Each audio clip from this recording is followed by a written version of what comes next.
Quédate a disfrutarlo, que juntos somos un montón. La tarde de la radio es con Carlos Polimeni, AM530. Somos Radio.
Existe un mundo mejor. Quédate a disfrutarlo, que juntos somos un montón. Y a este montón que somos juntos, porque si dejamos de estar juntos, ya sabemos, no somos más este mismo montón, le proponemos a partir de este momento nuestro cotidiano ejercicio de radio. Ustedes saben, si no lo saben, lo refrescamos, y si escucha por primera vez, muy bienvenidos, que de lunes a viernes de 14 a 16 aquí en la AM530, Somos Radio, la radio de Madres de Plaza de Mayo, comenzamos ofreciéndoles pactar con nuestras respectivas imaginaciones. Eso significa ecualizarlas, poner en la misma sintonía. La radio sin sintonía sería una imposibilidad. La vida sin música, dijo Nietzsche, también sería una imposibilidad. Y nos interesa entonces una sintonía fina. Nos interesa una conexión de verdad, porque creemos que si eso se logra a lo largo de un programa completo o por momentos, la radio se convierte en experiencia. En la época de la banalidad del mal y los malos banales, no es menor cultivar la empatía. No está nunca de más pensar en los otros y la idea de tejer redes en simultáneo. Proseguimos al respecto una idea de Ebe Bonafini, aquello de que si lo elaboramos un poquito, notamos que la radio funciona en los teatros de la mente. Los teatros de la mente. Los teatros de la mente. Así como el eco de un eco de cosas que habitan nuestro cerebro, pero que no siempre tenemos en la superficie. De tal manera que la experiencia de un programa puede despertar recuerdos dormidos, actualizar vivencias del pasado, traernos el perfume de los olores o los sabores, las sensaciones táctiles, apuntamos a eso, a que es posible construir una radio mejor como preludio de la hipótesis de la construcción de un mundo mejor. Sobre eso, sobre un soñador de mundos mejores, trata nuestro editorial. Si pensamos cuál es la canción antifascista más famosa de todos los tiempos, la respuesta no es Bella Ciao.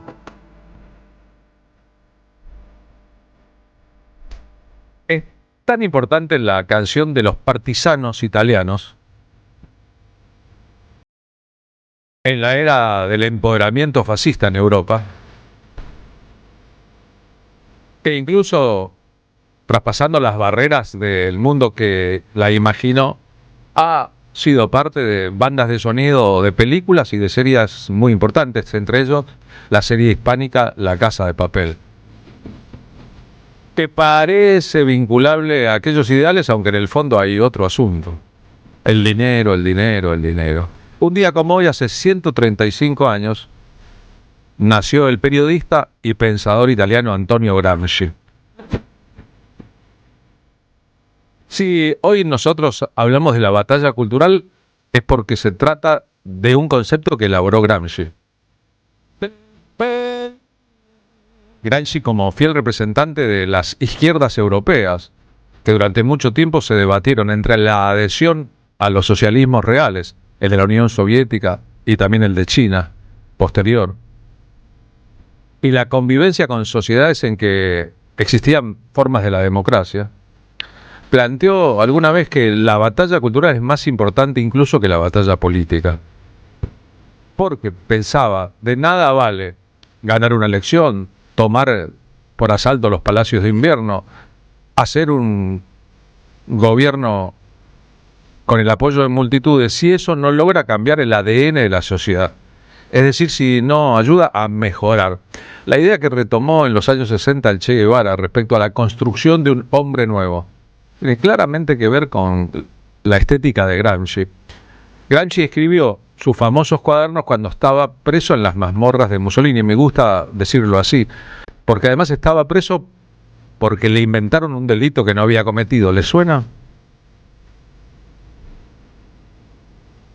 Pero básicamente Gramsci fue alguien que pensó que los intelectuales debían ser parte del poder y no necesariamente estar enfrente de él. Hay categorías que se discutieron mucho tiempo sobre los intelectuales orgánicos, los que son capaces de pensar en sintonía con un movimiento político y comportándose de manera paralela a ese movimiento político, adhiriendo y aportando sin correrse, y aquellos que son los intelectuales críticos y además no quieren pertenecer para no perder la libertad de pensamiento, por decirlo de alguna manera, los libres pensadores. Este asunto abordó nuestro filósofo argentino de cabecera, al menos uno de ellos, José Pablo Feynman, en uno de sus programas de televisión. En ese programa, el asunto de Gramsci, los intelectuales, el poder y, entre ellos, los intelectuales orgánicos.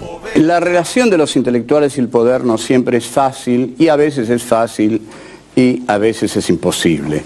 Depende del poder y depende del intelectual. Esto es un análisis que ha hecho Antonio Gramsci largamente, pero acá, bueno, vamos a intentar sumarlo a Gramsci y añadir otras cosas. Está el intelectual orgánico del partido, que forma parte del partido. Ahora, ese es un intelectual, ese es el intelectual al que se le dice, por ejemplo, bueno, hay que escribir esto para publicarlo en tal lugar mañana, hacelo vos. Pero si ese intelectual dice, yo quiero sacar una nota mía sobre tal tema mañana, y en el partido le dicen, no, mañana no puede ir porque no podemos, no nos conviene, dada la coyuntura que estamos atravesando. Y el intelectual dice, no, pero yo quiero ser un intelectual libre, lo quiero sacar mañana, entonces andate del partido.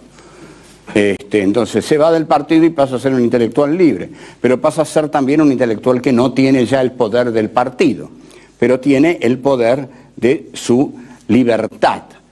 Entonces tenemos dos clases de intelectuales muy distintos ahí. Tenemos el intelectual que quiere arribar a lo alto, a la cumbre del partido, y más cuando el partido llega a la cumbre del poder, ese intelectual ambicioso, que quiere llegar a ser el príncipe del príncipe, el Maquiavelo que le aconseja al príncipe. En el campo de las ideas, este debate de las ideas de izquierda, del campo nacional y popular, ha sido fuerte, importante e interesante. La lectura de Gramsci, habida cuenta de que estuvo preso, de que después murió, del fascismo italiano, fue posterior al momento en que él estaba pensando cómo solucionar algunos asuntos prácticos y cómo influir desde el pensamiento en los respectivos poderes. Las anotaciones que él iba haciendo en la cárcel, que salieron clandestinamente, la obra que se conoce como Los Cuadernos de Gramsci, fue parar a la Unión Soviética y no estuvo disponible en castellano por un tiempo. Después lentamente fue desparramándose y podría pensarse que desembarcó en estas costas donde una parte del lenguaje gramsciano, por ejemplo, la hegemonía, término clave para entender su obra, es de uso común hoy en algunos sectores de la política y la comunicación. Nosotros hablamos de los medios hegemónicos y hablamos de la batalla cultural. Sin saberlo o sabiéndolo, estamos citando el pensamiento y la obra de Gramsci, que es mucho más compleja y que tiene muchos elementos vinculados a una época, la época del fascismo, del nazismo, del franquismo, de la colisión de los partidos democráticos de izquierda con algunos ideales del campo del socialismo real, con el capitalismo en un estadio muy distinto al de hoy, etcétera, etcétera. Horacio González, pensador siempre vinculado al peronismo, planteando que el momento en que Gramsci empezó a conocerse aquí fue porque el Partido Comunista de la Argentina editó sus libros. El conocimiento de Gramsci fue a través de las ediciones del Partido Comunista Argentino. Hoy se lo puede conocer a través de esas ediciones, de las ediciones mexicanas, de las incontables antologías que hay sobre Gramsci, pero haberlo conocido a través del Partido Comunista Argentino significa haberlo conocido a través del Partido Comunista Italiano y del modo en que lo da a conocer Palmiro Togliatti, que fue el gran adversario de Gramsci y el encargado de editarlo que es un agrupamiento temático de los temas. Es decir, el modo en que los cuadernos se fueron escribiendo cronológicamente.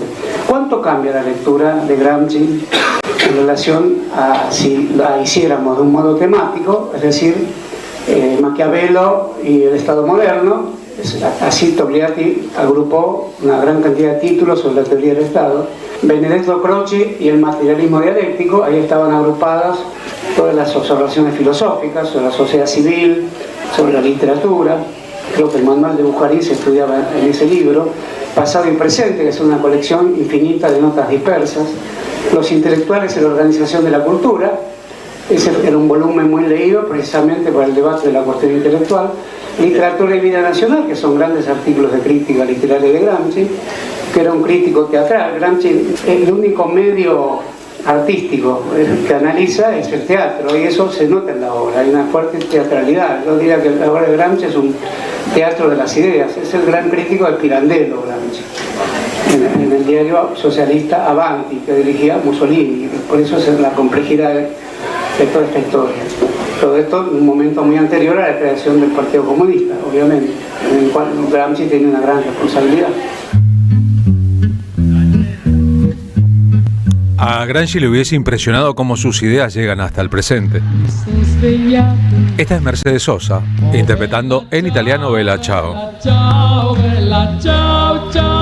Es más, el presidente Javier Milei cita constantemente algunas ideas gramscianas, incluyendo las ideas de la batalla cultural. No es que le haya leído a Gramsci o sepa tanto.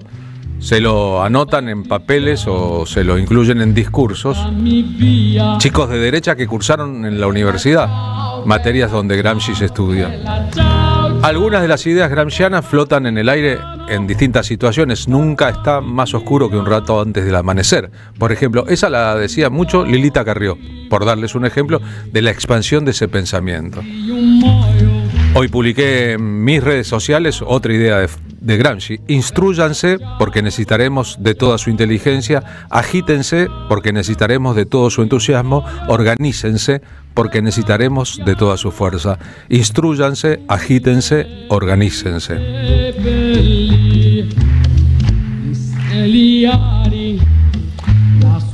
Podría pensarse que es un triunfo de un pensador que aún los que están en las tesis completamente opuestas de la vida terminen citando sus ideas.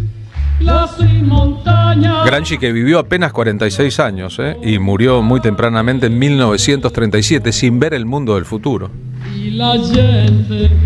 Se reiría un poco de escuchar al presidente Milei hablando en público diciendo que él usa las armas del enemigo, es decir, las armas de Gramsci, entre otros, porque no existe el progreso sin batalla cultural. Es todo gramsciano, salvo que dado vuelta como una media.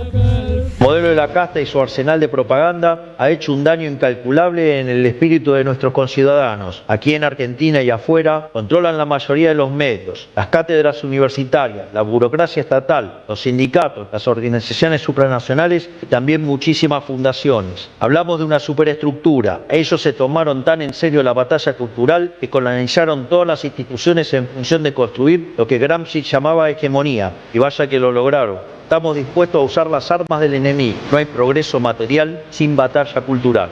Sí, vamos a hacer Gramsci de derecha, no tengan duda, porque hay que ganarles.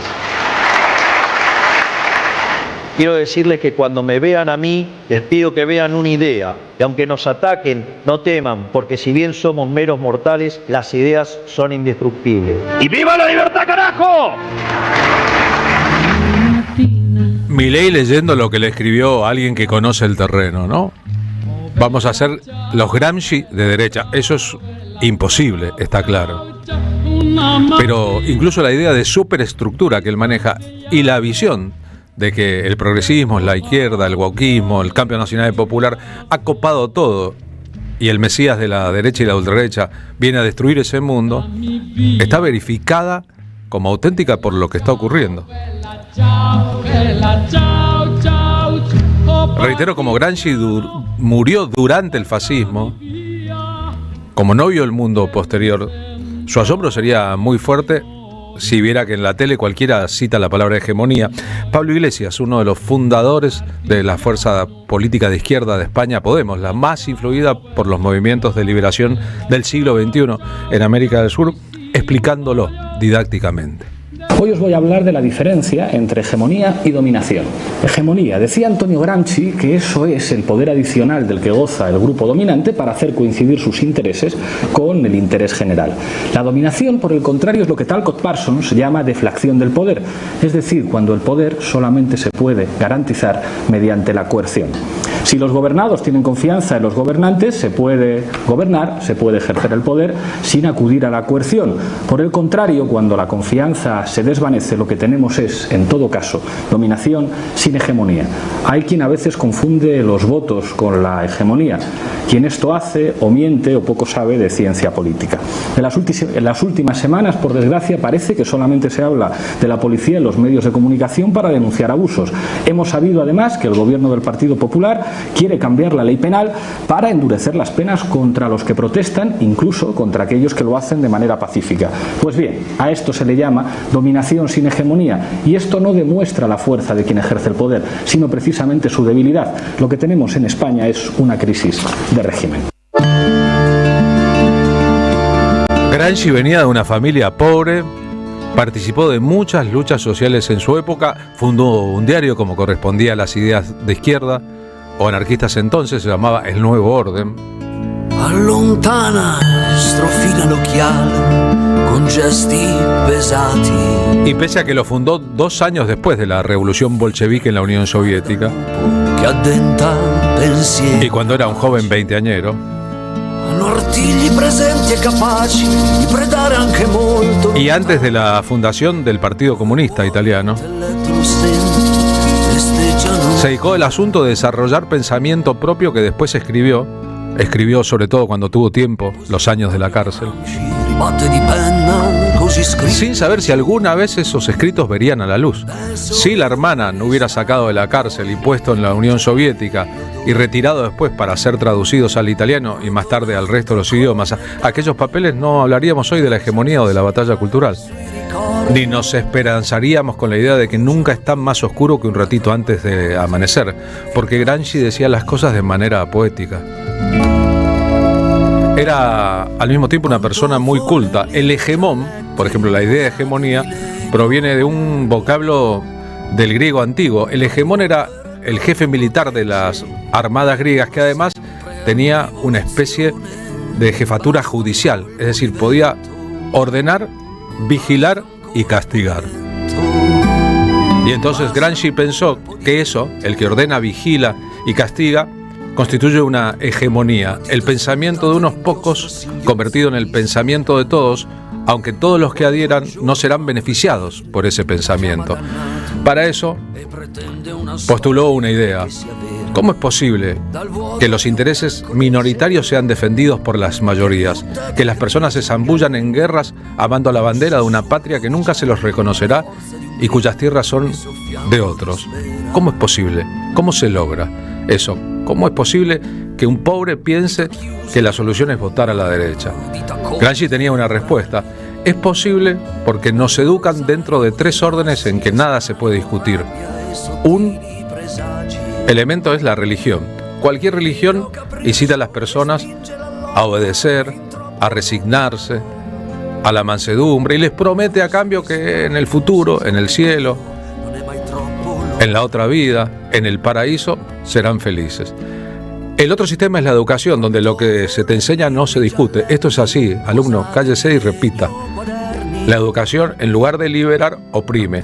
Y el tercer elemento, y no existía ni la televisión, ni la radio, ni internet, son los medios de comunicación que dan una versión de la historia que, de no ser rebatida, queda para siempre. Entonces, nos uniforman para que pensemos todos iguales y obedezcamos, nos disciplinan para que no soñemos con el otro mundo en este mundo y nos cuentan mentiras para que las creamos. Así se constituye una hegemonía, pensaba Gramsci, y verán qué actual es ese pensamiento de los años 30 del siglo pasado, cuando recién se inventaba la radio, cuando los diarios eran muy diferentes a los de ahora, cuando no existía la televisión y recién se había convertido en sonoro al cine. Es decir, Gramsci, sin ser un novelista de ficciones ni un cuentista distópico, vio el futuro y supo con qué elementos definirlo. Cuando el presidente Milei hace esa relación entre lo que él quiere, la superestructura que creó el Estado presente y la necesidad que tiene la derecha de destruirla, está siguiendo claramente un diagnóstico previo de un pensador de la izquierda italiana. Basta un colpo di vento, basta un colpo di vento, basta un colpo di vento. Pero básicamente el poder de las ideas.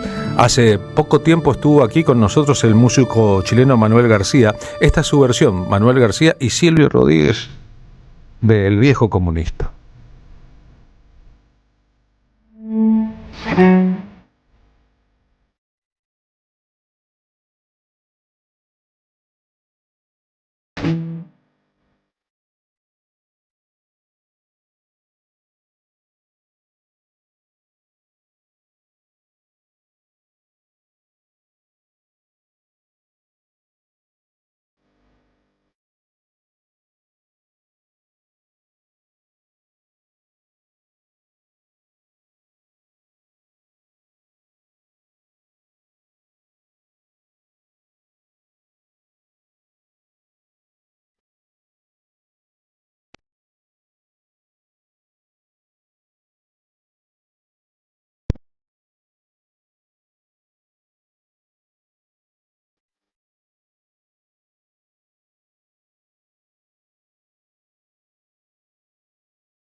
Carlos Polimeni en la tarde de la radio de las Madres de Plaza de Mayo. De Plaza de Mayo. Plaza de Mayo. Plaza de Mayo.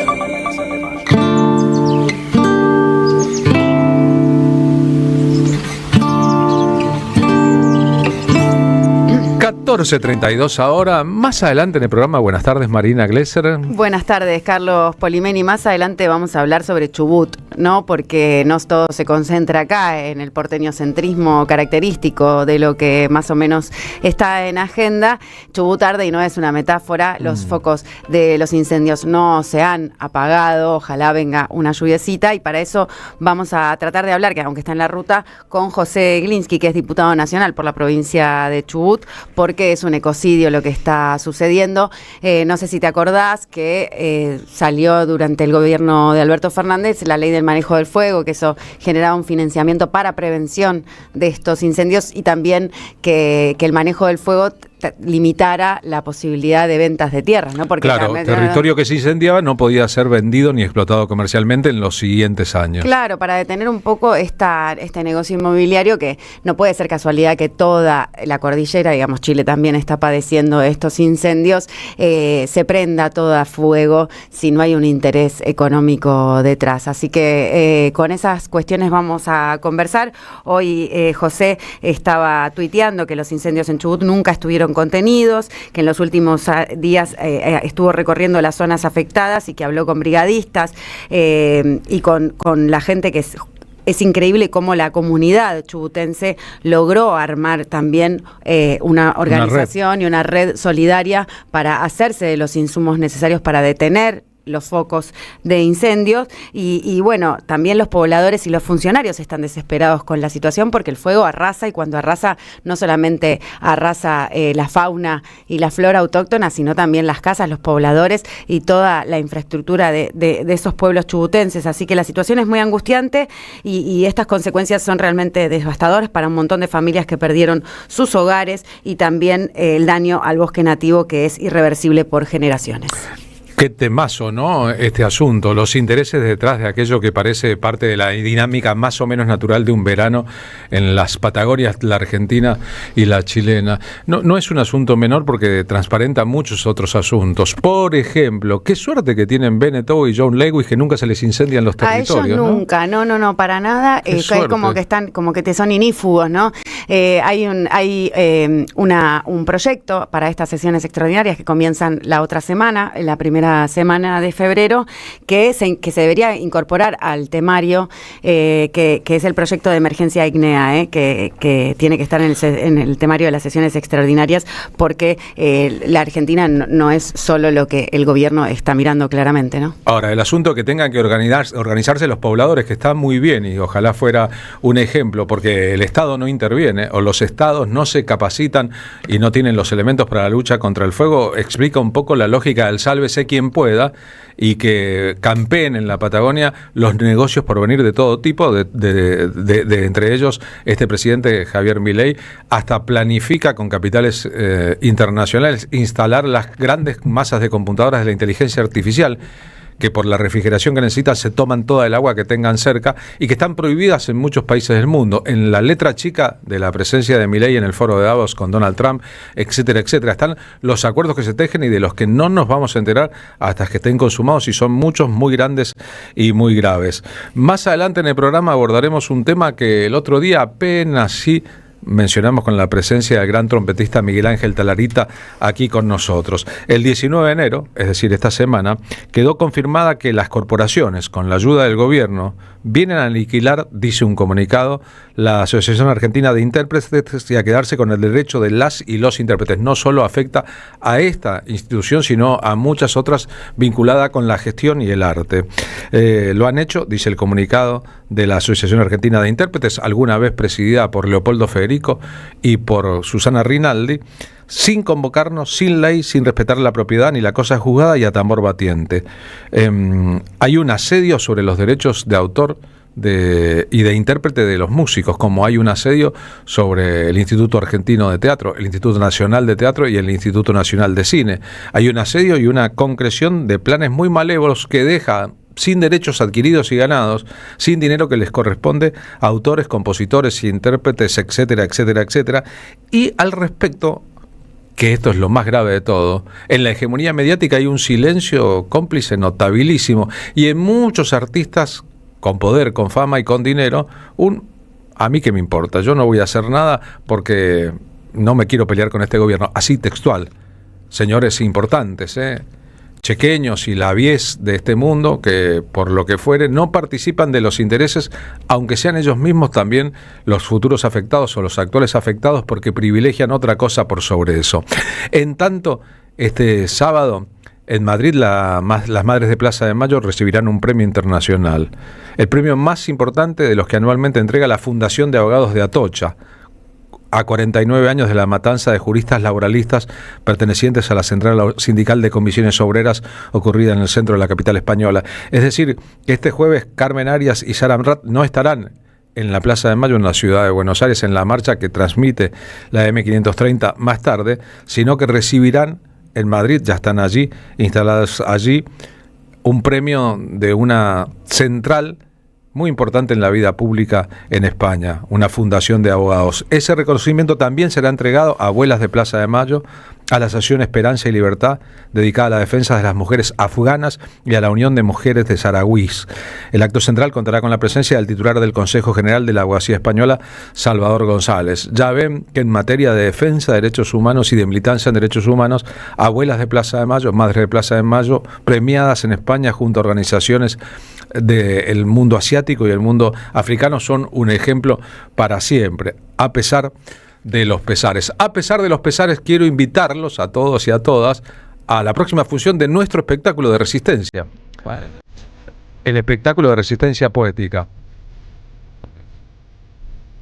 Es el próximo domingo 1 de febrero en Pista Urbana. No es este domingo, sino el siguiente. Pero quiero contarles que el ritmo de la venta de entradas progresa aceleradamente, por lo cual estoy seguro de que faltan pocos días para que se agoten. Las entradas baratas se consiguen, muy baratas se consiguen a través de Alternativa Teatral. Con Lolo Micucci en el piano, pensamos y llevamos adelante un espectáculo para resistir a la maldad que impera en el mundo y que gobierna la Argentina, con altura, con belleza y con calidad. Creemos que hay que resistir en las calles, que la política debe resistir y no entregarse, que la sociedad, aunque vengan con los palos como ayer en el Congreso, debe plantarse, no debe ser cómplice del estado de las cosas. Eso decimos y eso hacemos en Pista Urbana, en esta que es la sexta función de la historia del espectáculo. Una vez por mes, a principios de cada mes, llevamos adelante nuestra causa. Si se vendieran esta semana todas las entradas, quizás agregaríamos otra, como nos ocurrió en septiembre pasado. Septiembre, octubre, noviembre, diciembre y ahora en febrero. Para esta función hemos convocado a Mica Sancho, de Tierra del Fuego, puro fuego en su voz.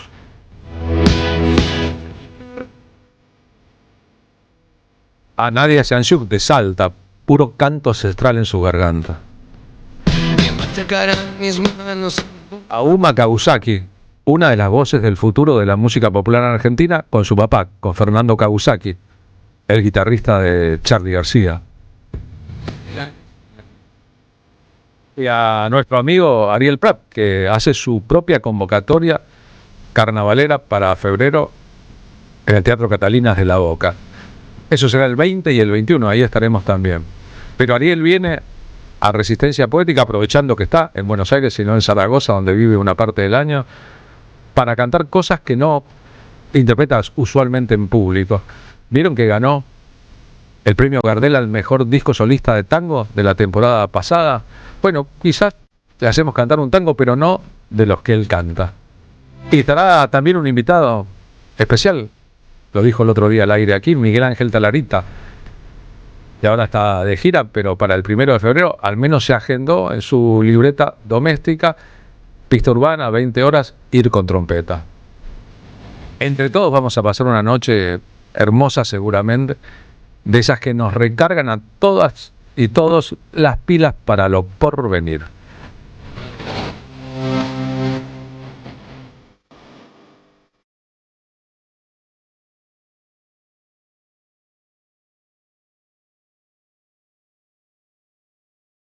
Auspician La Tarde con Carlos Polimeni. El destino de tus vacaciones está en Turismo Cabal. Viví los momentos que querés, con viajes armados a tu medida, con las mejores ofertas y los paquetes que buscas, con más de 35 años de experiencia. Entra en www.turismocabal.com.ar y encontrá las vacaciones que necesitas. Turismo Cabal. Seguridad en viajes. Destinada a la cartera de consumo. Más información en www.turismocabal.tour.ar. La Municipalidad de Pehuajó sigue inaugurando obras. Cierre del primer basural a cielo abierto de la provincia de Buenos Aires. Nuevo complejo ambiental. Jardín 919. Centro de Atención Temprana Dr. Ferreira. Complejo cultural. Nueva guardia del hospital. Más de nuevas 200 viviendas. Pehuajó. Gestión Pablo Javier Zurro. Seguí a la Cámara de Diputados de la Provincia de Buenos Aires a través de sus redes sociales y entérate de todas las actividades legislativas en Instagram y Facebook como @diputadosBA y en Twitter como HCDiputadosBA. Vení a conocer la provincia de Buenos Aires. Turismo todo el año. Provincia bonita Argentina. Más información en buenosaires.tour.ar. Gobierno de la provincia de Buenos Aires. El sabor que te acompaña es Café Bantú. El aroma en la mañana de Café Bantú. Bantú. En el país donde las pulgas sueñan con comprarse un perro, una señal nunca se apaga. Y quien se acerca, se enciende. AM530, 20 años. Somos radio, somos comunidad. Tronador, agua mineral, botellones y dispensers para el hogar y la oficina. Hacé tu pedido al 4201-2627 o mandanos un mail a info@aguatronador.com.ar. Tronador, agua de mesa envasada. 12 de octubre 632 en Avellaneda. Hoy Salgo te invita a descubrir teatro, música, experiencias para compartir y actividades para las infancias. Suscríbete en hoysalgo.com.ar y empezá a disfrutar desde hoy descuentos exclusivos pensados para vos. hoysalgo.com.ar. Elegí mejor, salí distinto y viví más. La tarde de la radio es con Carlos Polimeni. AM530. Somos radio.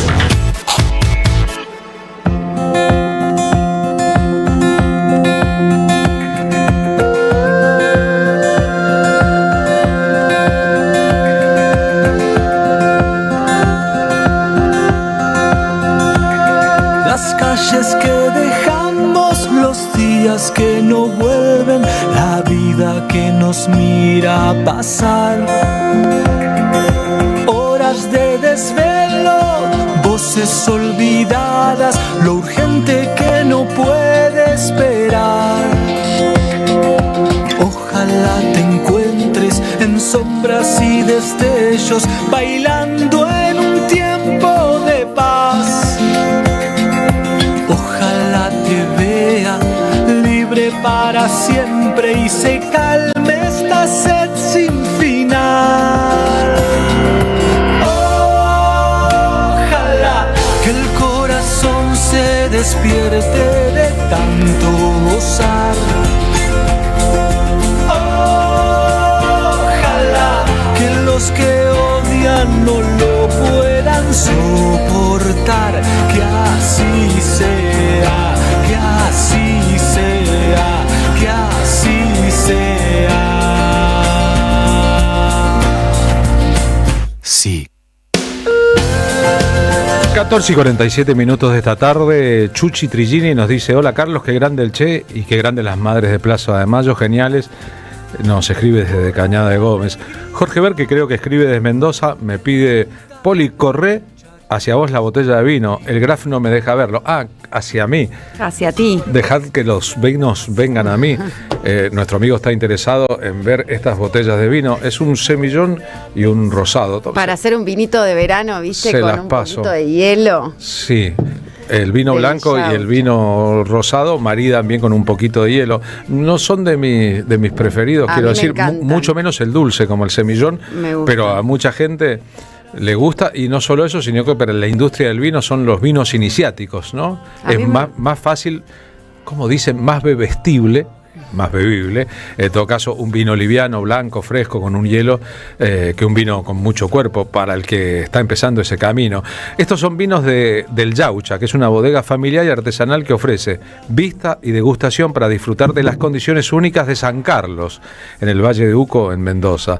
La bodega hace vinos Malbec, Merlot, Semillón, Moscatel y muchos más varietales para conocer y degustar. Si estás interesado, entrás a las redes @del.yaucha con Y en Instagram o por WhatsApp al 26 22 57 51 84. Del Yaucha Y, como si fuera Laucha, pero con Y al principio. Así que satisfecho tu interés, amigo de Mendoza, muy amable.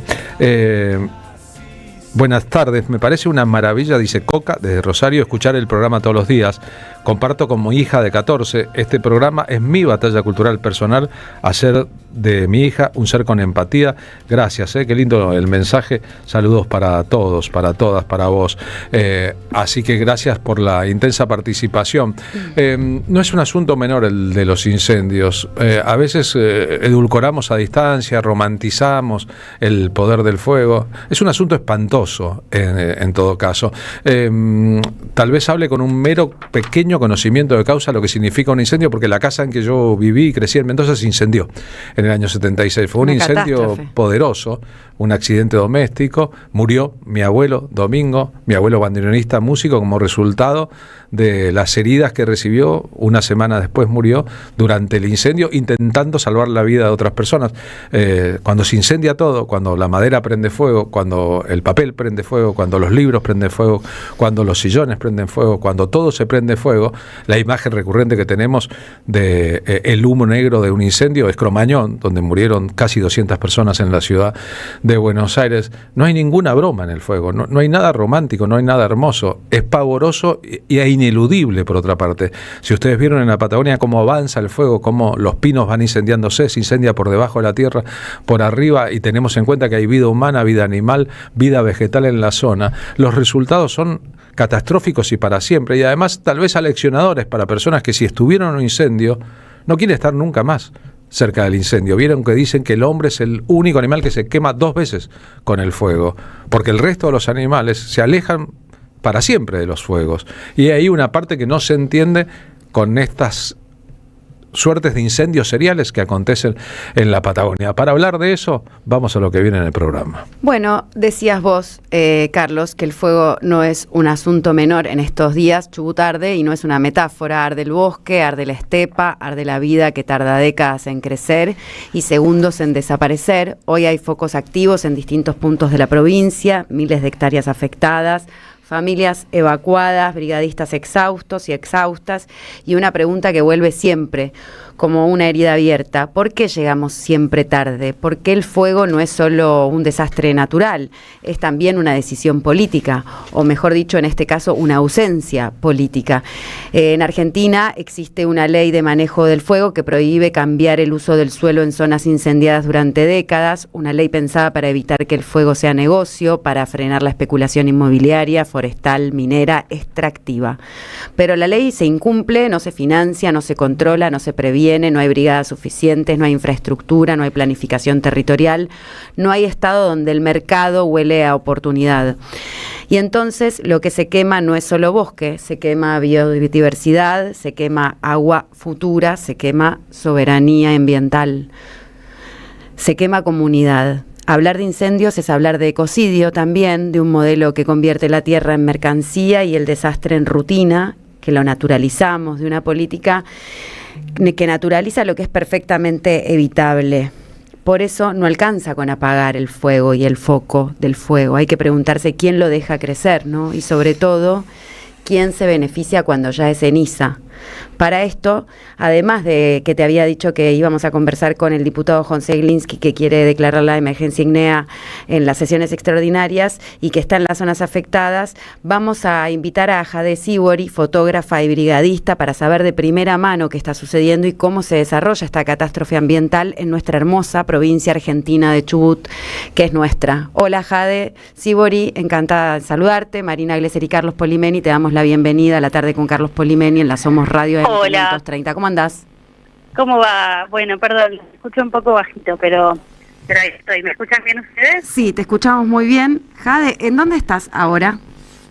Ahora estoy en Epuyén, Chubut, y bueno, aclaro, no soy brigadista, formo parte de una brigada autoconvocada, pero no me considero brigadista, soy fotógrafa. Bueno, soy Jade Sibori, fotógrafa, hoy en el rol de brigadista, porque sé lo que más me impactó, porque estoy ahí en un chat de más de 1000 personas apoyando la organización solidaria de cooperación con este desastre, es cómo se organizó el pueblo, ¿no?, en Epuyén para poder apagar el fuego. ¿Cómo estás viendo la experiencia y qué nos podés contar de estos días donde todavía siguen los focos de incendio ahí en la provincia? Ay, perdón, me voy a mover porque los escucho muy, muy mal.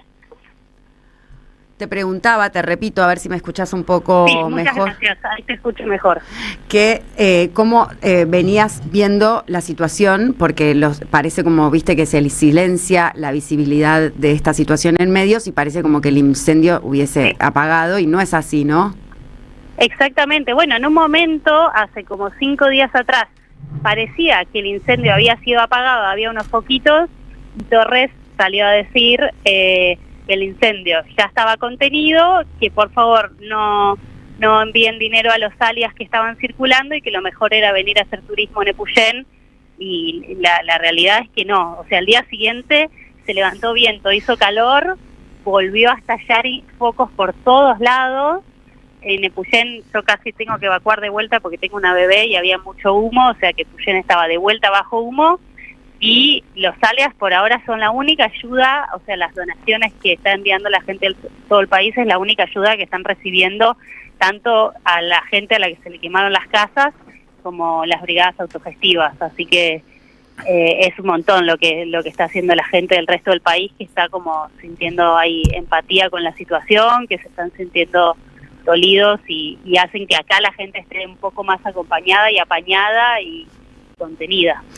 Jade, esto de las brigadas autogestivas es un poco por la ausencia, ¿no?, del Estado en prevenir esto, que es una situación recurrente, ¿no?, porque Epuyén ya había recibido esta catástrofe ambiental hace un año nomás, ¿no? Exactamente. Bueno, primero hubo una gran catástrofe el 2021, que fue el incendio del Hoyo y Golondrinas, y ahí nacieron muchísimas brigadas autogestivas, que es eso, un poco la respuesta ante la falta de brigadistas, ante el poco presupuesto que se le da a los brigadistas. Entonces se forman estas brigadas, que hay muchísimas, Mallín Ahogado, Bolsón, ahora están empezando también a ver más en Epuyén, y es un poco eso, es una respuesta ante lo que está sucediendo, y es una gran ayuda, porque por ejemplo cuando el fuego estaba por llegar a nuestra casa, yo, o sea, no contaba en lo absoluto con que vaya a venir ayuda estatal, pero sí, lo primero que hice fue escribirle a amigos que están en brigadas autogestivas para pedir por favor que vengan a ayudarnos. Que es, por un lado uno se asombra de esto, de tener un país sumamente solidario, que se organiza, que tiene conciencia y que respeta esto de que hay la ayuda del otro y la empatía, como bien decías, y después como contracara tenemos esta falta de prevención. ¿Cree que si pudieras, por ejemplo, ahora, Nacho Torres, escucharte, qué le dirías? No, le diría que necesitamos mejores aviones, mucho más fondos y presupuestos para brigadistas que están en unas condiciones terribles. Acá en Epuyén decían que no tenían, por ejemplo, borcegos, y se necesitan más cantidad de brigadistas. Por ejemplo, ayer se inició el fuego que fue de los Alerces, fue hasta la zona de Villa Lago Rivadavia, y fueron los vecinos que decían, por favor, estamos desesperados, no tenemos nafta, no tenemos motobombas, no tenemos agua, y eran los vecinos mismos los que estaban ahí. La policía no dejaba pasar a brigadistas autoconvocados que querían ayudar, estaban desesperados. Yo recién le escribí a uno de esos brigadistas autoconvocados de Cholila que necesitan, y me dice, mirá, necesitamos borcegos, no tenemos ni borcegos. Es un poco, necesitamos financiamiento y sobre todo necesitamos saber que esto es nuestra nueva realidad por el cambio climático, por la emergencia hídrica que hay, y que hay pinares abandonados que son los grandes culpables de este problema, porque son los que expanden a la velocidad del fuego, y es saber que esta va a ser nuestra nueva realidad, que estamos en esta situación y que tiene que ser prioritario, porque no puede ser que todos los veranos vivamos con esto desde el punto de vista del turismo y desde el punto de vista de los bosques vírgenes nativos que nos quedan, que ya están dejando de ser. Acá en Epuyén yo creo que se ha quemado por lo menos el 70% del bosque nativo. Un paraíso natural. ¿Por qué vivís en Chubut? ¿Naciste, sos nacida y criada en la Patagonia o fuiste a vivir allí? No, soy nacida y criada acá en la Patagonia. Bien. Acá en Epuyén. La realidad de la cantidad de gente que va a vivir a la Patagonia, los que buscan un paraíso, ¿queda afectada por incendios como este? Es algo que me estoy preguntando un montonazo. Yo creo que el que viene de turismo, seguro, porque lo he visto con muchos turistas que se terminan yendo muy asustados. Yo creo que a la gente también le nace algo de grupalidad y de querer ayudar muy lindo. O sea, uno pensaría, no, bueno, dicen, no, me voy a ir de este lugar que se incendia todos los veranos, pero termina ocurriendo un poco de una gran solidaridad, de querer estar ayudando a resolver, ayudando a gestionar fondos, ayudando a conseguir motobombas y mangas que todo el tiempo están faltando, y es muy lindo lo que se genera. Yo creo que la gente que viene acá termina entrando más en esa que en el miedo. O sea, bueno, no se veo a mi alrededor. No se desalienta. Viste que hay un montón de teorías sobre qué está detrás del fuego, los intereses inmobiliarios, intereses extranjeros. ¿Es verdad que se ve a muchos soldados israelíes tomándose un año sabático en distintos lugares hermosos de la Patagonia? Bueno, hace varios años atrás, hace como 10, 15 años atrás, nos olvidamos a veces, pero estaba también lleno de soldados israelíes de vacaciones acá. Era como que era parte de la gira que les hacían de vacaciones. A mí me duele mucho, o sea, yo defiendo mucho, por ejemplo, el pueblo mapuche y me indigna cuando el gobierno nacional acusa al pueblo mapuche, pero creo que de la misma forma tenemos que ser cuidadosos acusando a los israelíes, porque me da cosa de que salga el racismo, ¿viste? Sí. El antisemitismo, claro. Pregunto con mucha delicadeza, porque una cosa es que estén y otra es que sean responsables de los incendios, pero ya ver soldados israelíes que vienen un año sabático después de formar parte del ejército que ataca a Gaza, es todo un asunto, ¿no? Jade, pero entonces... Está todo el mundo como loco con el tema, pero creo que es tan delicado, como que digo, es entrar en un terreno, ¿viste? Como...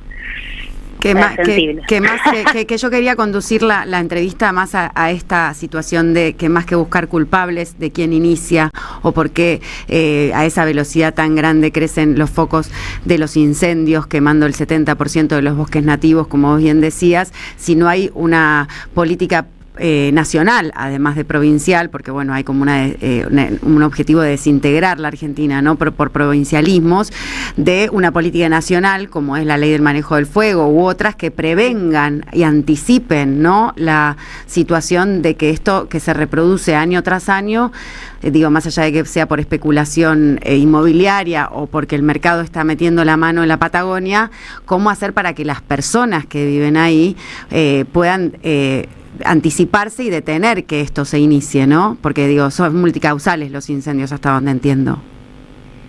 Sí, totalmente. Decimos bastante eso de que ahora, obviamente, nos interesa mucho de que se encuentren culpables y de que se hagan investigaciones serias, pero un poco desvía el eje de las políticas de parte del gobierno de qué hacer ante estos incendios. Yo personalmente pienso mucho, pero mucho en los pinares abandonados, o sea, tiene que haber políticas públicas serias de erradicación de pinos, pero serias, o sea, debería ser una prioridad. Ahora, por ejemplo, en Epuyén en este momento hay fuego, bueno, todavía continúa el incendio, y una de las zonas donde continúa el incendio se llama El Coihue, ¿no? Que es un paraje que forma parte de Epuyén. Eso es todo pinar, y eso todo el tiempo sigue prendido, y acá decimos cada vez que el fuego agarra un pinar, decimos agarró el pinar, ya está todo perdido, más o menos, ¿no? Ujú.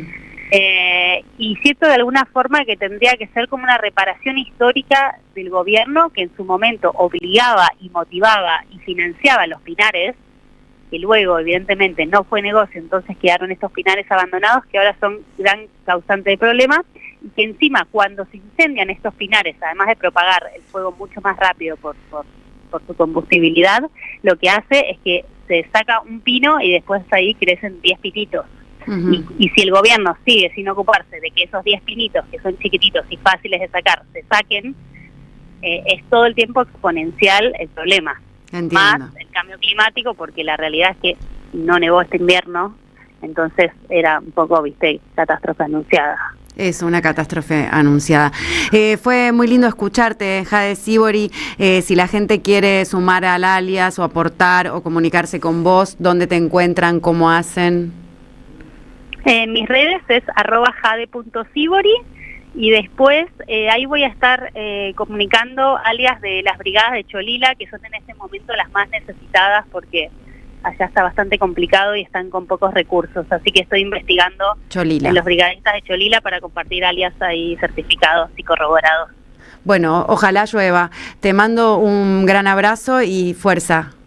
Muchas gracias, adiós. Gracias por llamar. Cuántas complejidades, ¿no? Cuántas causas posibles de incendio, qué trágico que ocurran, qué complicado el mundo patagónico. Alguna vez hubo un presidente de la nación, Néstor Kirchner, nacido en la Patagonia, y en esa época había una alianza entre gobernadores. Cuando él era gobernador, formuló una alianza con otros gobernadores para que la Patagonia funcionara en unidad. Nos escribe desde la Patagonia, desde Caleta Corva, un oyente, está muy cerquita de Comodoro Rivadavia, que apunta: Torres es como su maestro, Das Neves, prende el fuego y te tira la caja de fósforos en tu propio patio. Es lo peor y además es muy vivo, y además de eso, las 4 provincias de la Patagonia hoy tienen pro-yanquis en la gobernación. Claro, alineados al gobierno norteamericano, y eso trae esta situación, ¿no? Que es de financiar el manejo del fuego y que también es no poner en secciones extraordinarias esta emergencia ignea. Y los negocios por venir, ¿qué le ofreció a Donald Trump ayer? El puerto de Ushuaia. El puerto de Ushuaia, por ejemplo, el petróleo en Neuquén. Ahí hay un montón de elementos. Sí, minería y petróleo y toda política extractivista al servicio del regalo a los yanquis solo por pertenecer al Consejo de Paz. Y territorios vastísimos. Cuando Benetton compró 900.000 hectáreas, 50 veces el territorio de la capital federal, para que quede claro, durante años de Menem, venía a criar ovejas para la lana de sus productos textiles en Europa, tan hermosos y tan publicitados. Cuando le preguntaron si sabía que en su territorio murió Santiago Maldonado en una conferencia de prensa en Milán, en la Semana de la Moda, el tipo llamó a su vocero que le tradujera y se espantó y salió corriendo. Fue el vocero el que dijo: no tenemos nada que ver. Como Joe Lewis no tendrán nada que ver con la utilización del lago Escondido como una guarida de la política. Se fueron los jueces, ¿no? La justicia de los medios. ¿Visitarlo a Joe Lewis en el gobierno de Alberto Fernández? Es muy posible que haya sido así, ¿no? Y no solo los jueces, el Rendo, el sino los dueños de medios de comunicación. Y que era ministro de Seguridad de Larreta también, y ese año no fue que pasó también el intento de por ende, pero a Lewis acaban de premiarlo con una nueva concesión de un nuevo negocio. El 80%, apunta nuestro oyente, del gabinete de Alicia Kirchner, el 85% se quedó con Vidal en Santa Cruz, por lo cual hay un tole-tole político mucho más grande de lo que uno puede pensar, que es el telón de fondo de los incendios, salvo que los incendios sean el telón de fondo del quilombo político. Eso no lo sabemos. Como quiera que fuese, no es un asunto menor cuando todo se prende fuego.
En AM530 pasan muchas cosas. Y todo lo que pasa está en la red.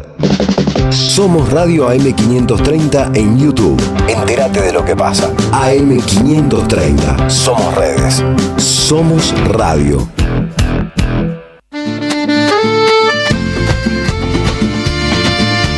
Santiago te llama, déjate llevar, porque en esta tierra vivirás el verano que te va a enamorar. Gobierno de la provincia de Santiago del Estero. ¡Wow! Como dices, cuenta DNI, ¡wow! Que ahora tienes plazo fijo, ¡wow! Y que tienes una tasa especial, ¡wow! Y eso hace que tu dinero crezca, ¡wow! Y crezca, ¡wow! Y crezca, ¡wow! Pará, ese último wow no entendí. ¡Wow! ¡Ah! ¡Que crece! Cuenta DNI. Tu plazo fijo de Banco Provincia es realmente wow. ¡Wow! Conoce más en bancoprovincia.com.ar. Colección Tapas que hicieron historia presenta su octavo libro. La era presidencial de Mauricio Macri contada en las mejores tapas de Página 12. La vuelta al poder de la pata civil de la dictadura. FMI, ajuste, represión y mucho más. Pasaron cosas. Disponible en la librería de Caras y Caretas. Junín 365. Vení a conocer la provincia de Buenos Aires. Turismo todo el año. Provincia bonita Argentina. Más información en buenosaires.tour.ar. Gobierno de la provincia de Buenos Aires. Te esperamos en el Centro Cultural de la Cooperación Floreal Gorini para disfrutar de teatro, danza, música, espectáculos para las infancias, conferencias y presentaciones. Podés compartir un rico café o leer un buen libro en la calidez de nuestra planta baja. Recorre nuestra agenda en www.centrocultural.coop y seguinos en las redes sociales. Comprando las entradas con tarjeta Cabal Crédito o Débito accedes a un 50% de descuento. Centro Cultural de la Cooperación Floreal Gorini, Avenida Corrientes 1543, Ciudad de Buenos Aires. Una experiencia cultural y cooperativa.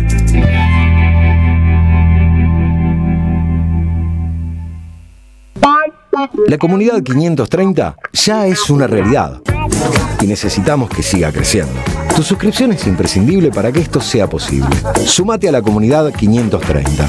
Tendrás la posibilidad de recibir entradas de teatro, recitales, invitaciones a charlas y descuentos en productos y comercios. Bancá a la 530. La radio de las madres te necesita. Si tenés dudas, escribinos 11 64 19 16 50 o envíanos un correo info@am530somosradio.com. La batalla no es solo política. La batalla es cultural.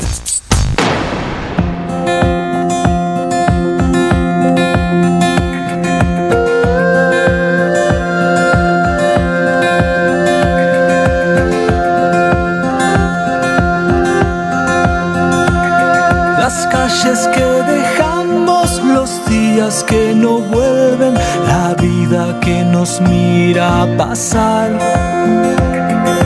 Horas de desvelo, voces olvidadas, lo urgente que no puede esperar. Ojalá te encuentres en sombras y destellos, bailando en un tiempo de paz. Ojalá te vea libre para siempre y se calme esta sed sin final. Ojalá que el corazón se despierte de tanto gozar. 15:14 ahora, nosotros aquí en el piso de la M530 en esta tarde de calor relativo en la ciudad de Buenos Aires. ¿Qué lo hace relativo al calor? Que no es un calor de 39 grados, ni una temperatura primaveral de 19, estamos ahí en el medio, tomamos agua. Toma agüita, sí, le que es la recomendamos más también sana a la audiencia de que tome su agüita, tomen agüita. E higiénica de las bebidas, la bebida más tomada del mundo, como cualquiera puede comprender, es agua. La segunda es café, la tercera es té. A mí me gusta el whisky. Claro, pero no es de la más tomada del mundo. ¿A quién no le gustaría un buen whisky? A mí me gusta todo, me gusta el coñac, pero básicamente al ser muy mendocino soy muy del vino, a tal punto que recién hablé del vino de esta marca, del Yaucha, que nos auspicia, y me olvidé decir que están para sortear las dos botellas. Las botellas. ¿Quién se quiere llevar los vinitos para celebrar en este jueves? ¿Qué tienen que hacer, Carlos, para ganarse los vinos? Tienen que whatsappear con nosotros al 11 32 000 530. Dicen quiero la botella de rosado o quiero la botella de semillón. Más adelante en el programa lo sorteamos y tienen que venir a buscarlas cuando puedan, cuando les quede cómodo, aquí por la AM 530. Mañana, como bien sabrán, es el Día del Músico en la Argentina. Es una decisión que tomaron los propios músicos en celebración de Luis Alberto Spinetta.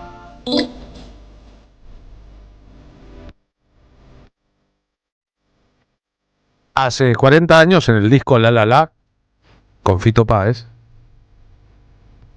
Spinetta grabó esta canción llamada Asilo en tu corazón. Es la canción de ese disco que en el 2025 grabaron cada una con sus modos en Estados Unidos, Roxana Met, en la Argentina, Buenos Aires, Liliana Herrero con Lidia Bordo.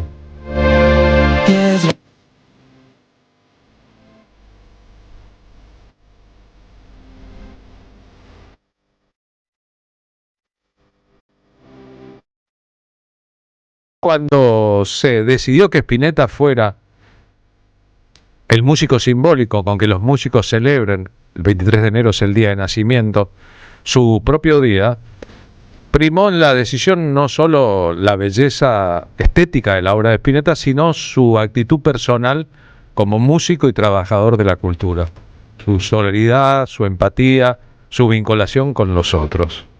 Un ejemplo estético y ético. A veces ambas cosas, como cualquiera podrá suponer, no van de la mano. Leíamos más temprano el comunicado de la Asociación Argentina de Intérpretes. El Estado avanzó sobre los derechos de los artistas y los artistas, los músicos que viven en parte de los derechos de autor o de interpretación, están viendo completamente saqueadas sus propias finanzas. Es un avance del Estado que se pregona libertario y en realidad recorta las libertades de los otros.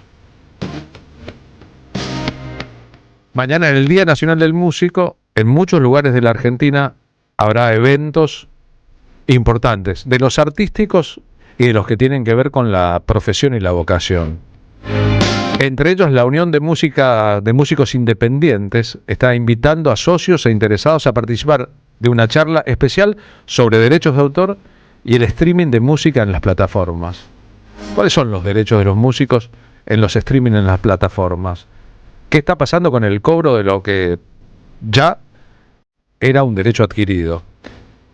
Es decir, que mañana, viernes 23 de enero, a las 19, desde un lugar físico, Gregón Club, que queda en Hipólito Yrigoyen 4071, en el barrio de Almagro, en la capital, con entrada libre y gratuita, habrá una charla, una transmisión por streaming, y eso impactará en muchas otras ciudades de la Argentina. Es decir, que en el Día Nacional del Músico 2026, mientras nos deleitamos con Spinetta,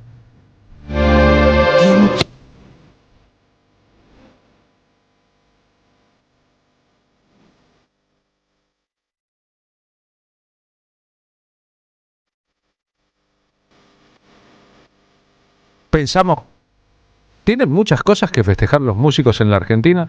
Les vamos a trasladar la pregunta, al presidente de la Unión de Músicos Independientes, Gustavo Rodenburg. Gustavo, Carlos Polimeni te saluda, buenas tardes. ¿Cómo va? ¿Cómo estás? Todos y todas por ahí. Muy bien, che. ¿Ustedes? Pensando en la situación, pregunté recién, ¿hay mucho que festejar en el Día del Músico para los músicos argentinos?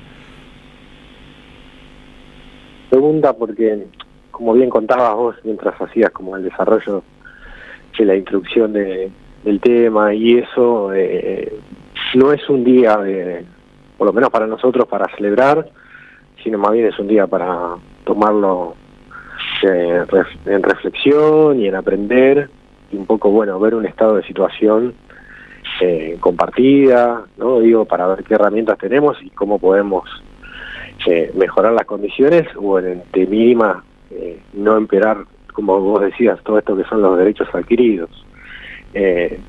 Digamos que, bueno, nuestra relación con la música va más allá de la coyuntura, digo, todo, de alguna manera, todo artista hace lo que hace porque ama su obra y el lenguaje, pero bueno, en este caso nosotros también lo abordamos desde un lugar un poco más de artista y ciudadana, ¿no? Y de trabajador. Entonces, en ese sentido es que llamamos todos los años a la reflexión, a compartir información y no tanto a esto de la celebración, ¿no?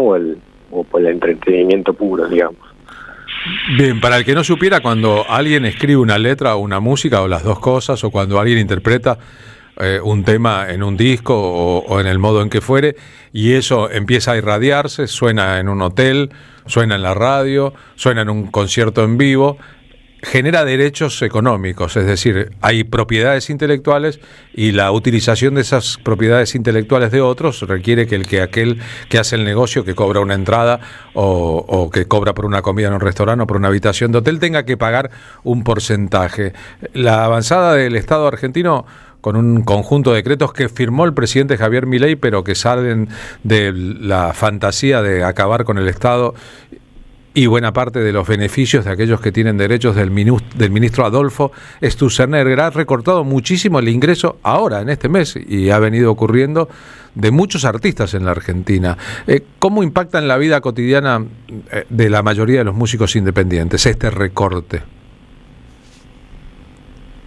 Que nosotros venimos notando ya desde el año 2024 y en 2025 mucho más, es la disminución en los ingresos, ¿no? Digo, las entidades que nos abonan los derechos de autor y compositor, el derecho de intérprete musical y los derechos fonográficos, no abonan mensualmente, ¿no? Abonan cuatrimestralmente o semestralmente, por todos los usos que se hacen de nuestras obras, ¿no? Cuando digo usos, me refiero no al ciudadano a pie que escucha música por alguna plataforma de streaming o compra un disco, sino más bien a los usuarios que usan la música grabada, ¿no? Como comunicación pública. Y bueno, lo que está pasando es la disminución de hasta un 40% de lo que es el ingreso de derechos de autor.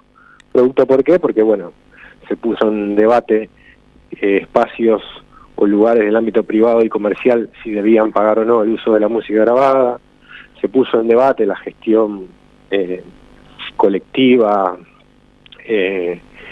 y monopólica. Entonces hubo una especie de avanzada cultural que permeó en algunos sectores de la sociedad, y por supuesto esto siempre hay sectores de la industria de la música que bueno, que aprovechan de alguna manera en este mar revuelto en montarse a la situación. ¿Estás diciendo que, por ejemplo, el 40% de plata que no se le paga a los autores e intérpretes se los quedan las discográficas?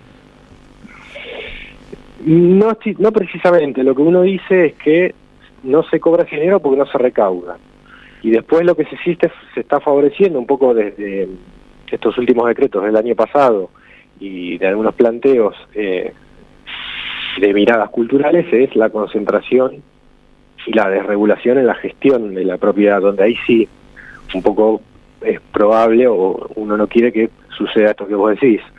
Al habilitarse la competencia en la gestión de los derechos de autor, bueno, se puede favorecer que solo sean representados y sujetos de derechos los que tienen mayor estructura económica o sellos discográficos grandes o medianos atrás. Lo que tenía bueno un sistema, que lo tienen muchos países, es donde bueno, un autor o compositor es el mismo, más allá de su capacidad, no de creación, sino de volumen económico, de trabajo, etcétera, etcétera. Ahora el gobierno habilita un camino donde por ahí las entidades que se creen pueden decirte, che, yo a vos te represento, y también te puedo decir, che, yo a vos no te represento porque no me es redituable o no me es comercialmente rentable. No sé si se entiende ahí cuál es la diferencia central, ¿viste? Sí, está claro. Las figuras más visibles de la música, ya no solo de la música independiente, que son miles y miles de personas, sino también de la música no independiente, del mainstream. ¿Defienden estos derechos? O yo no miro televisión, salvo partidos de fútbol o películas, pero van a los programas y se plantan frente a conductores y conductoras para hablar en representación de todos, o eso está pasando poco? Claro, está bueno lo que decís, Carlos, porque es así. O sea, yo no vi, y mirá que uno está en tema, no vi en ningún músico o música expresarse públicamente a favor de esto. Digo, es suicida. Por ahí que hay músicos, claro, hay por ahí músicos que lo expresan, otros que prefieren no opinar, todo es entendible y nadie juzga a nadie, pero digo, no hay abiertamente artistas, creadores o intérpretes que apoyen abiertamente, sino todo lo contrario. Me contaron que le pidieron a Raúl Lavie, que tiene alta exposición, ya que no solo tiene una trayectoria enorme, sino que parece muy afín al presidente Milei, y de hecho cantó para él en la post-asunción de Milei, que le pidieron, por favor, vos que tenés un voz y llegada, avisales, planteales, decí en nombre de los músicos que no está bien, y Lavie contestó: yo no me meto en política.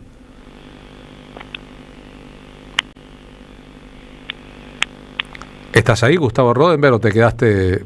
No, estoy bien. Sí, no tenía el dato de Raúl, pero bueno, un poco refleja esto que charlamos de la preocupación y también a veces de cómo los poderes ejecutivos o el Estado se mete a intentar regular en situaciones donde no conocen o no tienen idea. Digo, ¿no? Uno también, eso es importante en la legislación, sobre todo en la legislación cultural, que no es estrictamente una mirada comercial o técnica la que prevalece, tiene que haber otras miradas. Cuando el Estado se pone e intenta a veces regular, puede ser que tengan como unas propuestas altamente como dañinas. Y un poco lo que uno cree acá, que viene de la mano de la coyuntura, es que hay gente que se metió, por lo que vimos en la ley bases, en la ley de ómnibus y ahora incluso en el proyecto de ley de reforma laboral, de que nada, hay gente que cree que sabe sobre legislación y hace propuestas que son, incluso a veces, además de dañinas, un poco delirantes, ¿no? Son un poco delirantes. La extranjerización de la representación de las entidades de gestión también es un poco delirante, decir, bueno, hay que abrir el juego para que haya músicos que sean representados por otras organizaciones de gestión.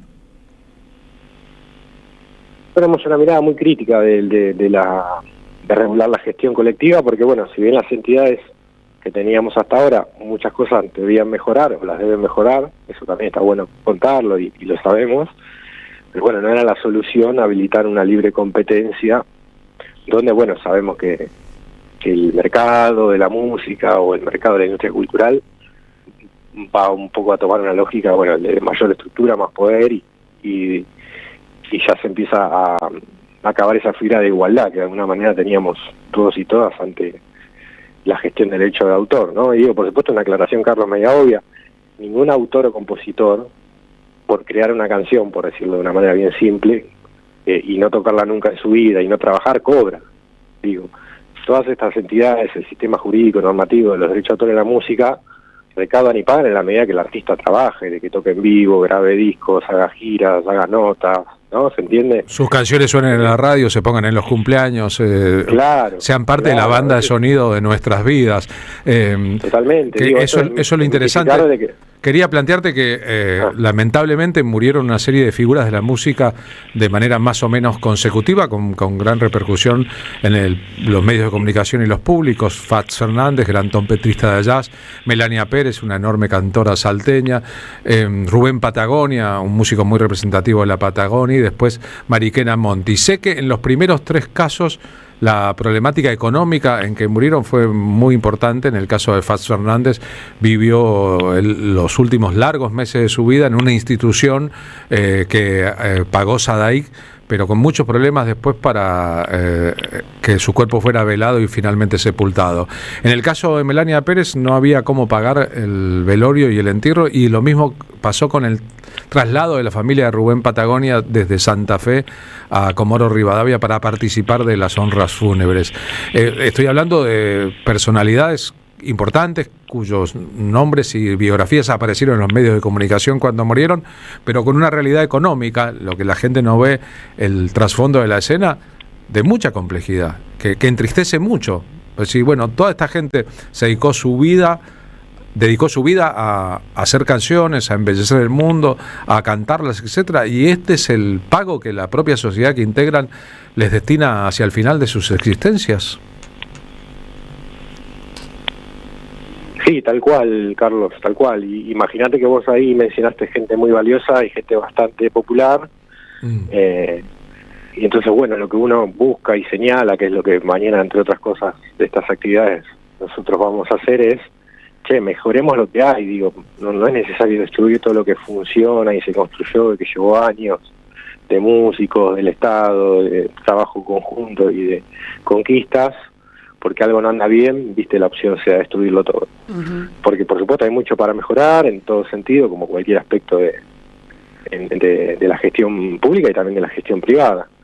Pero bueno, ¿no? Nosotros también ahí, en el espíritu, uno de los espíritus importantes de la UMI, es la educación, ¿no? Transmitir la información, que sea clara, que sea ordenada, y que bueno, que después cada artista pueda tomar sus decisiones, pero sabiendo en qué tiempo se desenvuelve, y qué cosas son favorables y qué cosas son interesantes defender y sostener.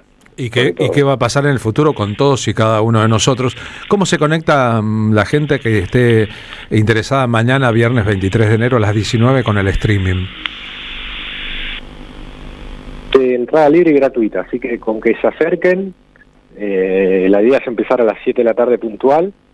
Gregón es una sala de música mediana, así que hay una capacidad garantizada de 100 personas. Después, bueno, si hay más gente veremos de hacer un armado acorde, así que la invitación es abierta. O sea, por supuesto que si el músico o música que se acerque, va a ser mucho más jugosa la data que se lleve, pero si alguien quiere ir también a acompañar, a sacarse dudas, a charlar, a conversar, más que invitado. Es bueno que esto ocurre. Por último, cuando hay streaming de música, se están de moda los streaming, hay muchos que incluyen música, ¿no se paga derecho en las plataformas?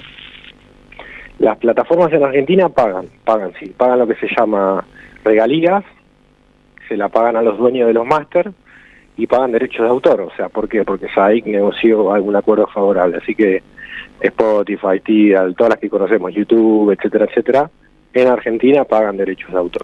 Es bueno que todos lo sepamos. Abrazo grande, Gustavo Rondenburg, gracias por habernos ayudado a contar esto que está pasando, que es grave, muchas cosas juntas están pasando, y ojalá que la de mañana sea una reunión que esclarezca a muchos de los músicos y también a las personas interesadas en los derechos de los músicos.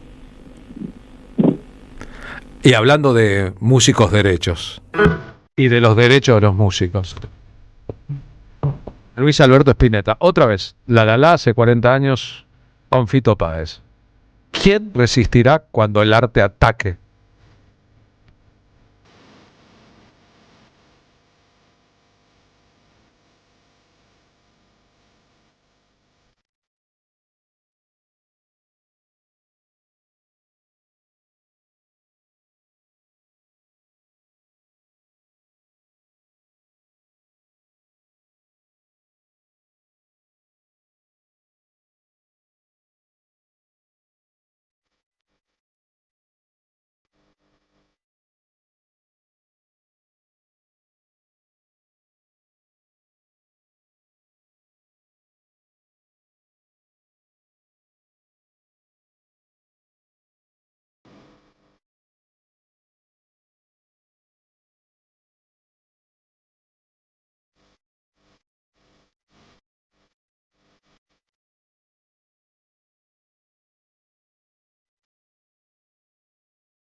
Cuando estén secas las pilas de todos los timbres, hay una radio que nunca se apaga. cuando no tengas ni fe. Que 20 años no es nada. Prende la radio. Prendete. AM530. 20 años. Somos radio. Somos comunidad. Del mito del desarrollo al horizonte del vivir bien, de Rafael Bautista Segales, una obra que desnuda el mito del desarrollo y del progreso y que encubre la destrucción de la vida. Un ensayo ineludible para abordar las raíces coloniales del proyecto civilizatorio moderno. Conseguilo en librerías y en edicionessicus.com.ar. Te esperamos en nuestra librería Café en Adolfo Alsina 685, Capital Federal. Ediciones Sicus, libros para leer, sentir, pensar y actuar situados. El sabor que te acompaña es Café Bantú. El aroma en la mañana de Café Bantú. Bantú. Auspiciaron la tarde con Carlos Polimeni. Gracias, mami. Escuchar este mensaje te toma más tiempo que abrochar tu cinturón o la sillita de tu hija o hijo. Un clic que salva. Ministerio de Transporte, Gobierno de la Provincia de Buenos Aires. La Municipalidad de Pehuajó sigue inaugurando obras. Cierre del primer basural a cielo abierto de la provincia de Buenos Aires. Nuevo complejo ambiental. Jardín 919. Centro de Atención Temprana Dr. Ferreira. Complejo cultural. Nueva guardia del hospital. Más de nuevas 200 viviendas. Pehuajó. Gestión Pablo Javier Zurro. El destino de tus vacaciones está en Turismo Cabal. Viví los momentos que querés, con viajes armados a tu medida, con las mejores ofertas y los paquetes que buscas, con más de 35 años de experiencia. Entra en www.turismocabal.com.ar y encontrá las vacaciones que necesitas. Turismo Cabal, seguridad en viajes. Destinada a la cartera de consumo. Más información en www.turismocabal.tour.ar. Las tardecitas con Polimeni tienen ese no sé qué. ¿Viste?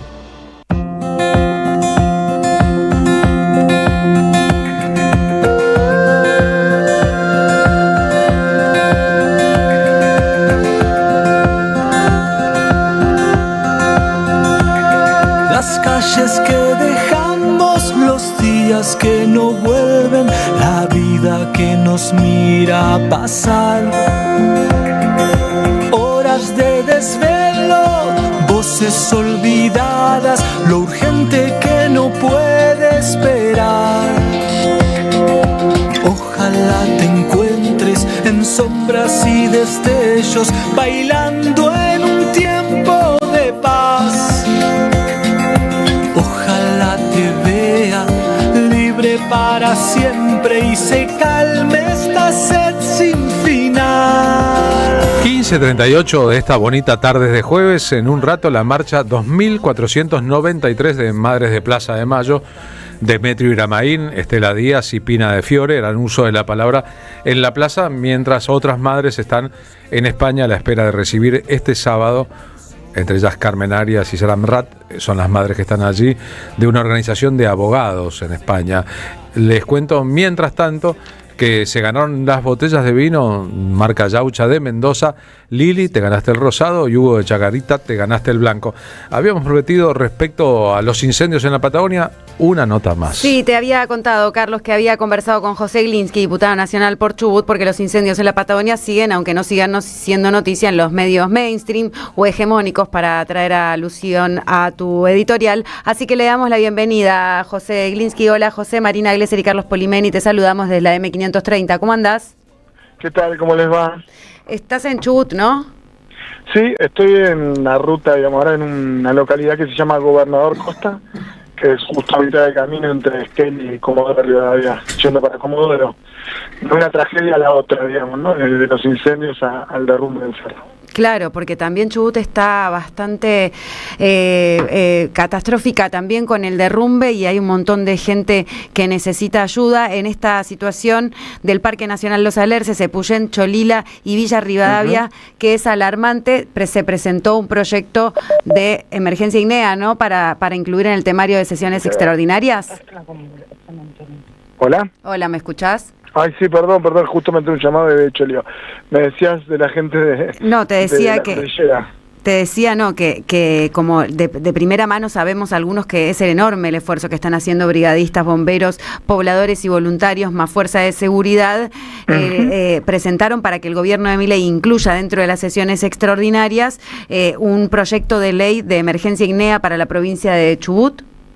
Sí, así es. Apenas empezaron los incendios, fue la decisión de nuestro bloque y principalmente de los diputados y las diputadas patagónicos presentar un proyecto de emergencia. Es algo que va de suyo, ¿no? Es decir, son zonas que no solamente están afectadas en términos ecológicos, ¿no? Sino que hay mucha gente que pierde sus casas, hay muchos emprendedores que perdieron la temporada, sobre todo los prestadores turísticos, hay emprendimientos productivos, ganaderos, que ya no existen más. Hay todavía una situación absolutamente descontrolada de los incendios porque son muchos focos. Nosotros ayer tuvimos que literalmente salir corriendo del incendio del Parque Nacional Los Alerces. Íbamos entrando por el norte del parque, por la localidad de Cholila, Villa Rivadavia, hacia el Parque Nacional, y el fuego se nos vino encima, tuvimos que pegar la vuelta y nada, presenciamos también ahí la evacuación de Villa Rivadavia, la movilización de los vecinos. Tuvimos el día anterior con los brigadistas de parques nacionales adentro del parque, en el centro de operaciones, en el Lago Verde,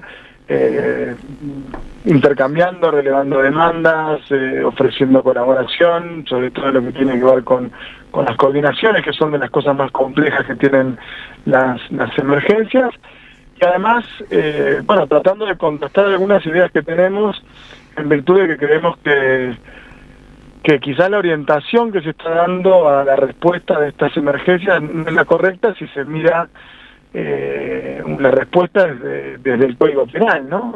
Que es lo más fácil, ¿no? Tratar de pensar en aumentar penas, que es una respuesta típica de la derecha argentina, pensando en que tenemos que inventar nuevas figuras penales, y la verdad es que más allá de que puede haber a veces intencionalidad en los incendios, no es esa la respuesta que están demandando los pobladores, que conocen muy bien estas cuestiones y saben que los incendios van a continuar porque es parte de la vida en el bosque, digamos. El incendio, de hecho el incendio del Parque Nacional Los Alerces está comprobado que fue iniciado por un rayo en la altura, en una zona intangible de imposible acceso para la gente, y que además, bueno, lo más preocupante es el combustible que tiene el fuego para avanzar. Y tenemos que trabajar sobre los incendios que se llaman de interfase, que son esos que pueden afectar la vida de las personas, que pueden afectar la infraestructura crítica, como son las líneas de tensión eléctrica, como pueden ser los sistemas de provisión de agua, que es el otro tema gravísimo que hay en la zona. No hay agua. O sea, hay emergencia hídrica también. Sí, de hecho estuvimos con el intendente de Esquel, que nos está pidiendo por favor que hagamos una ley nacional para poder visibilizar el problema que están teniendo con el tema del agua. O sea, hay barrios enteros que no tienen provisión de agua hoy y que el Estado les está llevando bidones para que puedan tener agua para tomar, y que están cargando, en los casos donde hay tanque, porque hay muchas viviendas que no tienen tanque de agua que no es potable para la utilización de sanitarios, etcétera.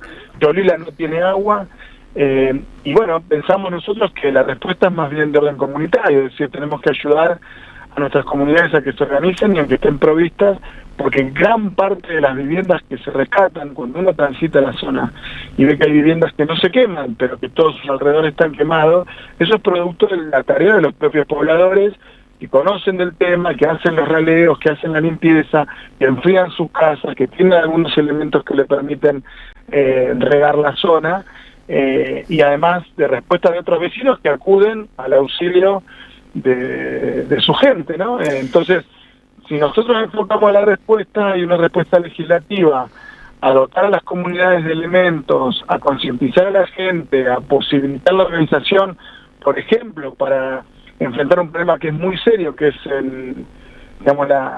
la forestación de pinos en la Patagonia y en otro lugar de la Argentina, con fines productivos, tiene su costado positivo, pero si no se maneja, si no se limpia, si no se poda, es un vector para el incendio. El pino está adaptado al incendio, un pino se reproduce de manera exponencial después de los incendios, y creo que ese es el punto en donde tenemos que trabajar. Después podemos culpar a quien querramos, digamos, y los incendios siempre han servido para estigmatizar a las poblaciones originarias, los mapuches, y nada tiene que ver eso con lo que pasa acá en esta zona. José, dos cosas, porque hace un ratito hablamos con una pobladora oriunda y originaria de Puyén Patagónica, entonces un poco digamos, el contexto y la coyuntura de los focos de los incendios lo sabemos. Me quería abocar más a dos preguntas. Una es, ¿crees que en el temario de extraordinarias en la Cámara, el presidente de la Cámara, Martín Menem, o como tenga que armarse en comisión, puede incluir esta emergencia IGNEA para la provincia de Chubut? ¿Y cómo ves la responsabilidad del gobierno nacional, que Milei desde Davos no hizo ni una referencia a lo que está sufriendo la provincia por partida doble, tanto en los incendios y en los focos de todo el sur, también Chile? México ayudó a Chile, ahí estaba Boric agradeciéndole a Claudia Sheinbaum la omisión, digamos, de la responsabilidad del gobierno nacional. Y también si crees que desde Davos va a ir hacia Chubut, porque esto que decías también del desprendimiento a la localidad donde está yendo, porque hay mucha situación de emergencia entre los habitantes de la provincia. Bueno, empiezo por lo primero. Nosotros tenemos la responsabilidad de que Martín Menem incluya, o le pida al Poder Ejecutivo que incluya en el temario la emergencia ígnea y ambiental de Chubut, que incluye también un componente hídrico. Me parece que es una obviedad, porque por lo menos podemos consensuar, quizás hay cosas de nuestro proyecto que merecen ser discutidas, reformuladas, no importa. Me parece que como tema, aparte hay proyectos de otros diputados de otros espacios políticos en el mismo sentido. No hay margen para la especulación política, nosotros no estamos haciendo ganancia política bajo ningún aspecto. Me parece que tiene que estar en extraordinarias y vamos a trabajar para que esté. Veremos después si el gobierno y el propio Martín Menem tienen la altura necesaria que demanda este problema. Respecto a la insensibilidad de Milei, ¿qué te puedo decir? Me parece que no le importa. No creo que tenga lo que les interesa más, profundizar su línea ideológica para pararse en algún lugar, para emitir, pero la verdad es que no hay ningún interés. De hecho, todavía no llegó ni siquiera en los ATN que prometió Santilli cuando estuvo en la provincia con el gobernador Torres. Y tengo la información de que de los 8.000 millones de pesos que prometieron, que es efectivamente muy poco dinero, no sirve para mucho, dicen que van a mandar 4 en principio y mandarían 4 después. Yo me pregunto si esos 4 que quedan de saldo no son a cambio, por ejemplo, del acompañamiento de las legisladoras chubutenses de Nacho Torres a los proyectos de reforma laboral y el resto de los proyectos que presenta ahora el Ejecutivo en la extraordinaria. Yo no creo que Milei venga a la provincia del Chubut, y bienvenido si quiere venir. Me parece que como presidente de la Nación sería bueno que conozca la realidad de lo que está pasando en Chubut, y lo de Comodoro es de unas dimensiones muy impresionantes, digamos. Estamos hablando de 500 familias que no van a poder regresar a sus casas. O sea, no es que el Estado va a trabajar y va a recuperar ese espacio, ese hábitat para los pobladores, para los vecinos. No existe. Entonces es una zona, es como si uno viviera en un terremoto y además con una proyección de que se va a seguir moviendo, digamos, ¿no? Y es lo que está pasando. En efecto, en el día de hoy, que estaba organizado un operativo para que las familias puedan entrar a sus casas a buscar parte de sus pertenencias, de sus cosas, de su vida, eso fue suspendida porque el cerro se siguió moviendo, y es un problema que está identificado hace más de 40 años, pero bueno, la planificación urbana no ha sido el fuerte de la localidad de Comodoro Rivadavia. Vivimos en un yacimiento petrolero, vivimos en una zona de muchísimo movimiento de nuestra tierra, o sea, no es el único lugar donde hay movimiento. Y bueno, la realidad es que nosotros lo que tenemos que hacer ahora es darle respuesta a un montón de gente que está hoy viviendo en casas de familiares o evacuada en algún centro de evacuados, que son los gimnasios, el hotel deportivo que tiene la ciudad, algunos clubes que han prestado sus instalaciones, pero es una forma muy indigna, ¿no?, de transitar esto. Es necesario ponerle inversión pública a la emergencia y también ponerle el hombro a la gente que la está pasando muy mal y que necesita que la dirigencia política la acompañe de todas las formas posibles. José, te queremos agradecer mucho todo esto, desearte la mayor de las suertes, ojalá no haya especulación política y la política pueda representar a la gente y a sus intereses y lo que les sucede. Así que te mandamos un gran abrazo y suerte, nos vemos pronto. Bueno, muchísimas gracias Marina y Carlos y a disposición para lo que necesiten. Gracias. Abrazo muy amable. Ya comienza la nueva marcha de Madres de Plaza de Mayo. Nos despedimos hasta mañana. Nos despedimos hasta mañana. Era José Glinski, diputado nacional por Chubut. Gracias, Carlos. Nos vemos mañana. Que sigan las madres. La M530 pasa a transmitirlas. Compañeras, compañeros, esta es la marcha 2493 de los jueves de las Madres de Plaza de Mayo.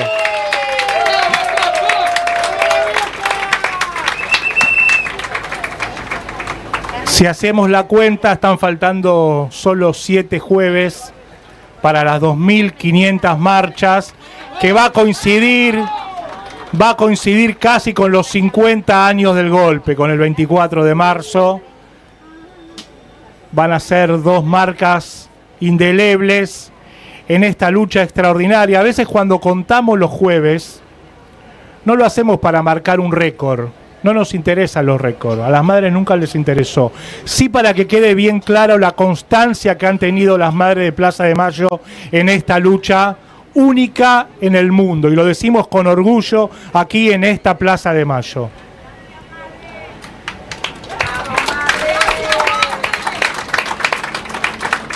Estuve unos días afuera y estando afuera uno se da cuenta, toma más dimensión del trabajo de los compañeros y compañeras y por supuesto de las madres de mantener la plaza todos los jueves. Por eso quería saludar especialmente a mis compañeras del puesto de venta de material, Angélica y Laura, a los compañeros de prensa, a Manu Marín, que hoy le ha tocado a él ahora el descanso, a Sebastián, a Federico, que nos faltan también en los jueves aquí en la plaza, el 25 de diciembre en la plaza, el 1 de enero en la plaza, y la marcha que no se interrumpe nunca, como nos enseñan las madres. Y por supuesto, nos damos todos por descontado la presencia de ellas, de nuestras eternas compañeras Madres de Plaza de Mayo, no solo aquí en la plaza, sino también en Mar del Plata, donde marcha Irene Molinari de Chueque, en Tucumán, donde marcha Sara Amrad. Gracias, madres, por ese ejemplo, que es el que nos hace seguir batallando por esa revolución que soñaron sus hijos y que ustedes traen hacia las próximas generaciones para que alguna vez la veamos, como ya la hemos tenido en la Argentina. Estuvimos muy cerquita, el pueblo gobernó, fue muy feliz, y vamos a volver a conquistar el gobierno muy pronto, compañeros y compañeras. Estamos seguros de eso. Quería contarles, seguramente ya lo saben por las redes, por qué no está Carmen hoy con nosotros. Ella en estos momentos está en Madrid, en España, junto con Sara Emrad de la filial Tucumán.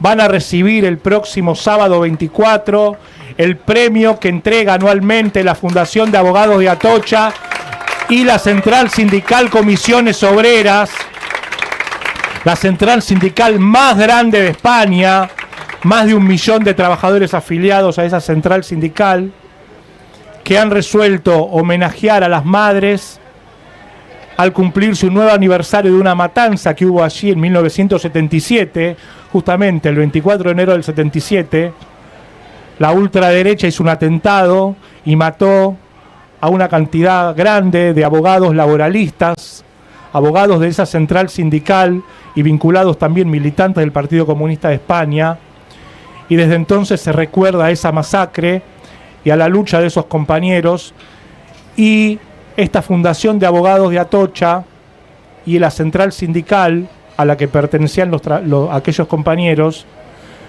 este año han decidido homenajear y han decidido entregarle el premio que todos los años entregan a las madres de Plaza de Mayo, también a las abuelas de Plaza de Mayo, por la situación especial tan tremenda que atraviesa la Argentina. Es un gesto internacionalista de los compañeros, reconocer la lucha de las madres.